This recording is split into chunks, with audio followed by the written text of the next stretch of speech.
ऐं मुफ़्ती साहब शरीयत में सुम्हण जा आदाब कहिड़ा आहिनि ऐं सुम्हण जो मसनून तरीक़ो छा आहे। शरीयत में जेको मसनून तरीक़ो आहे सुम्हण जो उहो इहो आहे त माण्हू अहिड़े अंदाज़ सां सुम्हे जो उन जो चहिरो बैतुल्लाह जी तरफ़ हुजे, सॼो हथु पंहिंजे जेको आहे चहिरे जे भर सां ॾेई करे सुम्हे ऐं खॿो हथु पंहिंजे जिस्म जे मथां ॾेई करे सुम्हे। यानी इन तरीक़े सां सुम्हे, शुरूआति में इन तरीक़े सां सुम्हे। बाक़ी जेको आहे ज़ाहिर सुम्हण खां पोइ इंसानु हेॾे होॾे करवट मटाईंदो आहे।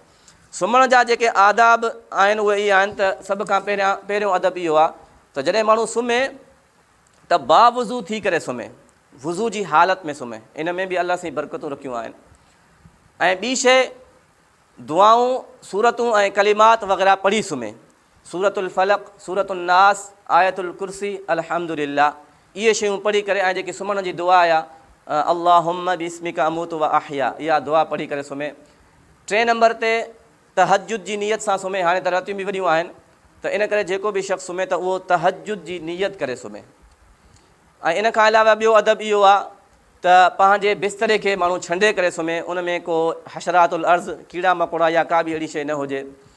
ऐं इन खां अलावा ॿियो अदब इहो बि आहे त सॼी उम्मत खे मुआफ़ करे सुम्हे, छो त इंसान जी ख़बर न आहे, पंहिंजा गुनाह बि मुआफ़ कराए सुम्हे अलाह साईं को ऐं सॼी उम्मत खे बि मुआफ़ करे सुम्हे। छो त निंड मौत जे जेको आहे हदीस में अचे थो त मौत जी भेण आहे, यानी मौत वांगुरु आहे, मौत जहिड़ी आहे। त इन करे माण्हू पंहिंजा गुनाह बि बख़्शराए ऐं सॼी उम्मत खे मुआफ़ करे सुम्हे। वाक़ियात तव्हां ॿुधा हूंदा, जीअं रेल जो एक्सीडेंट थियो रेती जे अंदरि, कहिड़े टाइम थियो? बिल्कुलु असुर जे टाइम, जंहिंमें हर शख़्स ग़फ़लत जी हालत में हूंदो आहे। जेके सुम्हिया हुया उन्हनि जा अलाए कहिड़ा ख़्यालात हूंदा, कहिड़ा मनसूबा हूंदा, कहिड़ा इरादा हूंदा। त इन करे इंसानु जॾहिं बि सुम्हे अल्लाह साईं खां तमामु गुनाहनि जी मुआफ़ी कराए ऐं सॼी उम्मत खे मुआफ़ करे सुम्हे।